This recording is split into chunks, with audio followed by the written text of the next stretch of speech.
Mom's home cooked chili. Fundy National Park, home of the world's highest tides.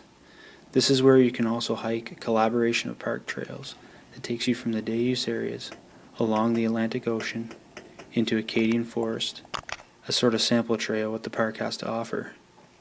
There you can take on the ups and downs, lakes and rivers, a chance to not only see the views, but to experience them. This is the Fundy Circuit.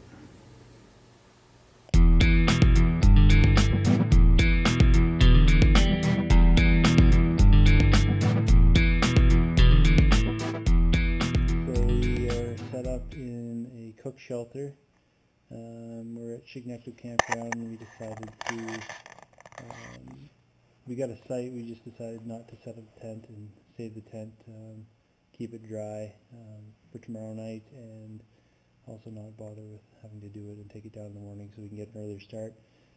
We got here late afternoon and registered for the backcountry sites, and hopefully we'll be heading off. Game plan is 6:45, kind of get up and go, have breakfast, and then start the Fundy Circuit, which will start at headquarters there. We'll make our way down to the coastal trail. I think it's the east part of the trail, and then that's going to be, I think, our longer day tomorrow. So we just had a fire tonight and had some good food, and hopefully we'll get some good sleep here in the shelter. Here we are at Fundy National Park, just getting ready to head out for day one of the Fundy Circuit. Planning on doing the coastal section first, about 10.1 kilometers, then up to Marvin Lake. See, it's just crack of daylight, and it's at low tide here in the Bay of Fundy, highest tides in the world. The weather today is drizzle, overcast. Plus side is 14 degrees. So let's go to the check.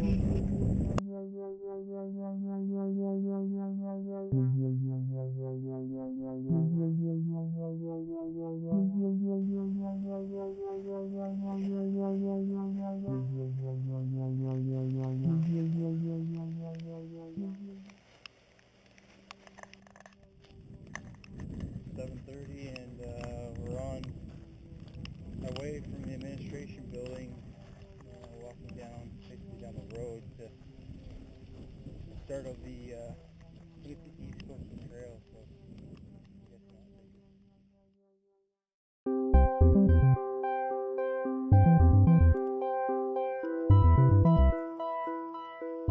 So we are starting here, looks like.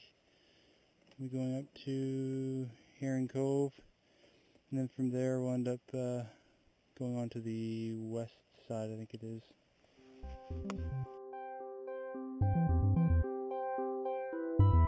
We left the pool area and hiked the East Coastal Trail. It starts off steep but eventually levels out and wasn't too bad of a hike. We got some nice views of the Atlantic Ocean, and after about 3 kilometers we made our way down into Herring Cove.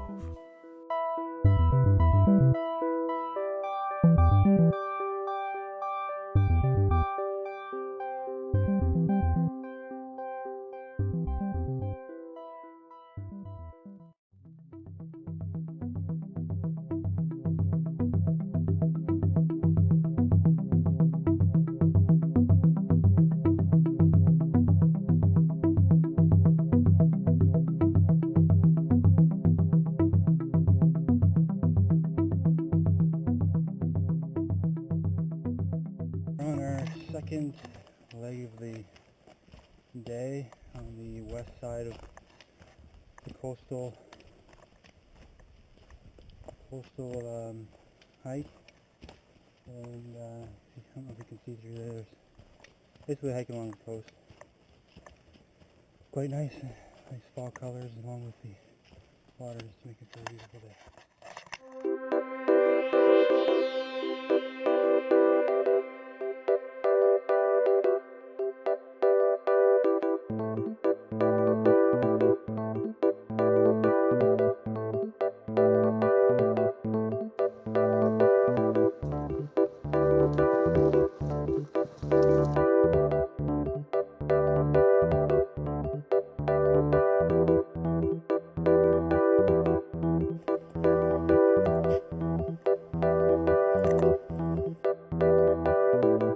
West Coastal Trail, we hiked along the ocean and stopped at a seaside bench for rest. Then we headed down into Point Wolf.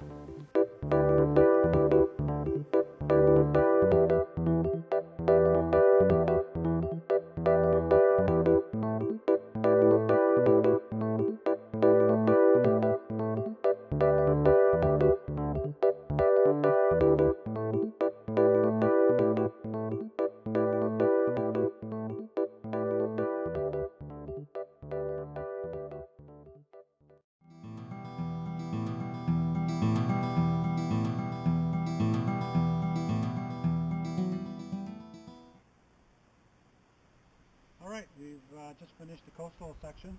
Took 3.5 hours, somewhere around there.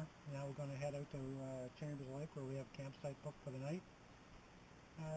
It's saying 8 to 10 kilometers. It's a little bit confusing on the panel, but we're going to start up here with the Goose River Trail, and then we're going to veer off to the right onto the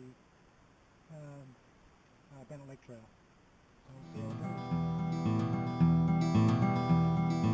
So we're still on our way to Marvin Lake, I guess Chambers Lake Campground, just before Marvin Lake. It's, as you can see, it's mostly overgrown roads. It's not your traditional trail.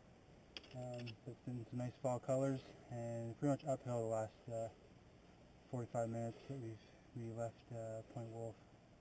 So anyways, we'll see what the next hour and a half takes us, or if it's up or down, or still on the road.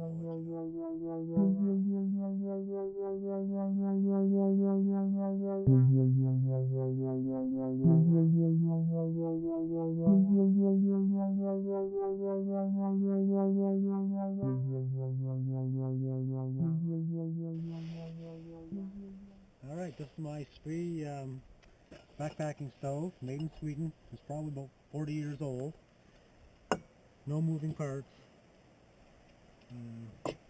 So I put some petroleum jelly in here. I'm going to heat up the tank.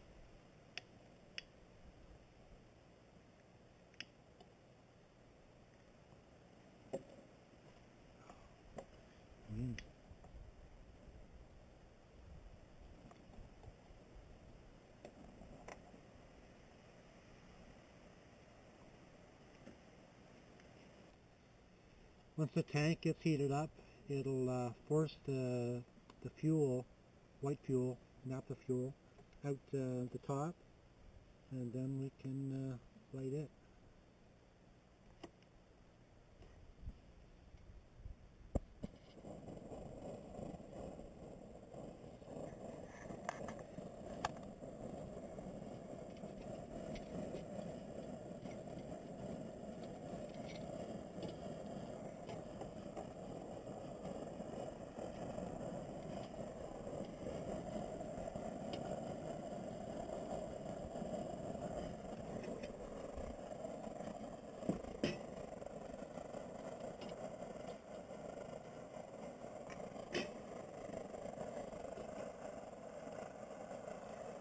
There. Okay, we're working on supper here. We're doing for 2 people, so 2 packs of Sidekicks Parmesan pesto. So that's boiling right now, and then we also have 4 of these kind of flatbread things, whole wheat. So we're heating those up on top. And then we're going to throw in some steak. So there's 2 steaks that have been cooked prior to coming and then packaged up, kept on ice till this morning, and then we've hiked all day and they're still seeming a little cool. And then we've got a mocha pudding, which is basically instant chocolate pudding. And then we've got some powdered milk, and you can use espresso or you can use instant coffee, which is what we used. It's the dry ingredients. Then you put in 2 cups of cold water, and then you can put either pecans or another nut on after. We chose to just throw it in there. And we also threw in a little bit of tapioca flour because we couldn't get, for the dry milk, we couldn't get whole milk, we could only get skim milk, so we were told that would change it up. So that's the mocha pudding, and we'll end up cutting the bag and then squirting that into a container. So that's what we got for supper. Here we are, first night out, and we're at Chambers Lake. And unfortunately, at the backcountry sites, we're not allowed campfires. And what camping trip is fun without a campfire? So what we've done is improvise. This is our campfire.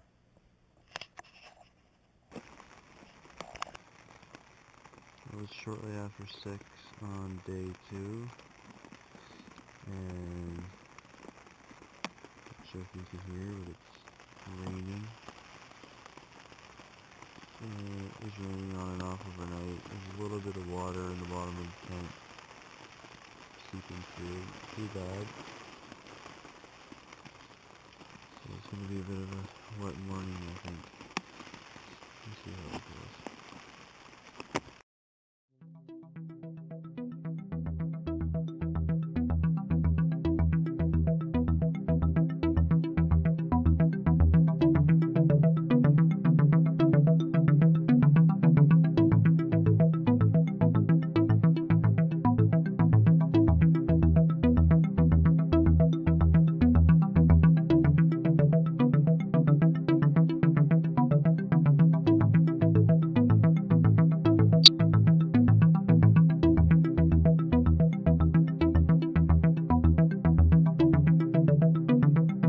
We had packed up camp early in the rain and started the 7.5 kilometer Bennett Brook Trail.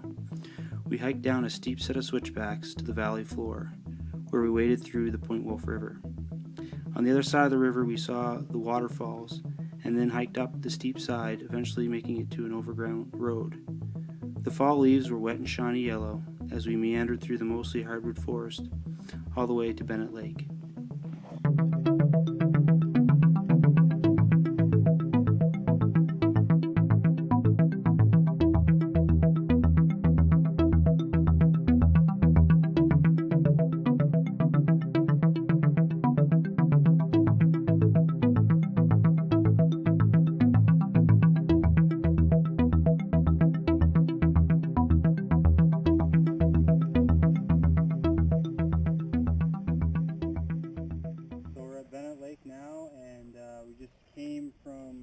Chambers Lake Campground. It was raining pretty good when we got up, so it was a long, we got taken down to camp, and then we hiked down to, it was Point Wolf River, where it was quite a steep trek down to the river, and then we crossed the river and made it up the other side. It wasn't quite as bad going up. And then we made our way through the woods. It turned into a road again, kind of like the way up to Marvin Lake. And we took the road, basically leaf covered, and nice fall leaves into there. And here to Bennett Lake. It took us about 3 hours. We were a little slower going, just because we were wet and we were slow doing things. So now we're drying some things out, enjoying the fall colors in Bennett Lake, and then have some lunch.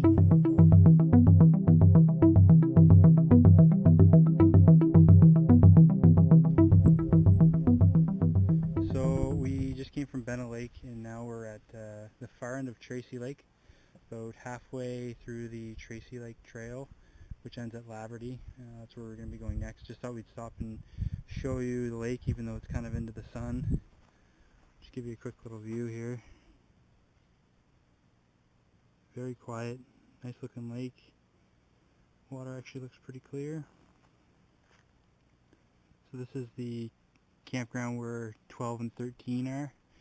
I believe it was 11 was on the other end of the lake when we came in. So there's 13 there, and then we came through right over here, and then these are 13 and then 12. So nestled into the woods there, and then up here, you'll see here on the sign, about 0.6 kilometers to Bruin Lake, which I've heard is very nice as well. We're going to opt out going to see that, and there's also a porta potty or a loo, I guess, up here. And so that's Tracy Lake. After Tracy Lake, we continued on the trail all the way to Laverty Lake and took a short break. After the break, we booked it up the Laverty Road to the Forks Trail, where we hiked into dusk, eventually setting up camp just above where the Broad and 45 rivers meet. The next day we would start off with more river crossings.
So we're here at the intersection with the Black Hole Trail. We came down the river after we crossed up by the Forks, and just over an hour and a bit to get here, and we had some lunch. As you can see, it looks like it's a park's cabin. It's all locked up and fenced off for wildlife. Nice spot to have a break. It's about just under halfway, about 4.1 kilometers from the Forks. We got about another, I think 4.7 down to headquarters, and that will finish off the Fundy Circuit. So one more river crossing to go, and that's probably another couple kilometers down the road, and then we'll be done.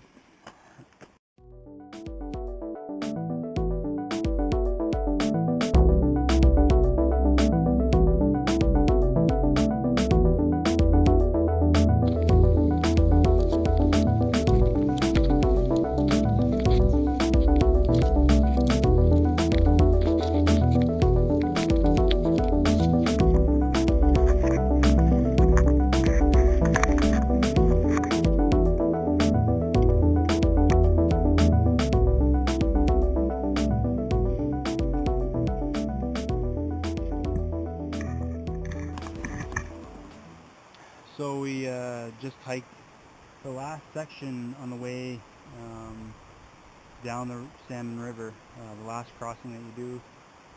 As you can see, there's a cable there we just came across. A lot of the cables that we've been coming into contact with, if the water's not too high, we didn't even use them too much. If you had poles, poles seem to be even better than hanging onto a rope and going across. If it was higher, maybe they would come into better use, or maybe some people would like them. But for us, we mostly use poles. It got a little deeper here, so you use the cable just to try it out and see how it went. And now we're on to headquarters to finish it off.